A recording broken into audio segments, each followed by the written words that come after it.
ሁላችሁ ወደ እግዚአብሔር ጩኹ ደግሜያለሁ። ዝቋላ ገዳማውያን እየተረሸኑ ነው። ዝቋላ የክርስቲያን ደም የሚፈስባት አይደለችም ኢትዮጵያ። ዝቋላ ገዳማውያን እየታረዱ ነው። እንደው ክቡር ጠቅላይ ሚኒስትራችን ትዕግስት ማለት ይሄ ነው?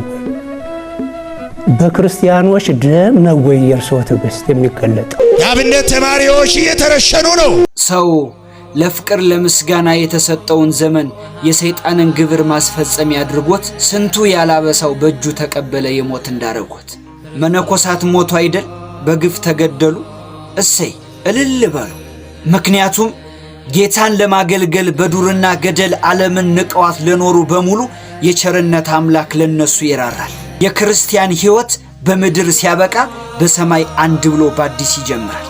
ይልቅ በእኛ በደልና በኃጢአታችን ብዛት ሌሎች አባቶች ላይ ጥይት እንዳይተኮስ ለሞቱት አይደለም ላለነው እናልቅስ። አዎ ለራሳችን እናልቅስ። እግዚአብሔር ወዳጆቹን እየወሰደ ነው። የአባቶቻችን በረከታቸው ይደረም።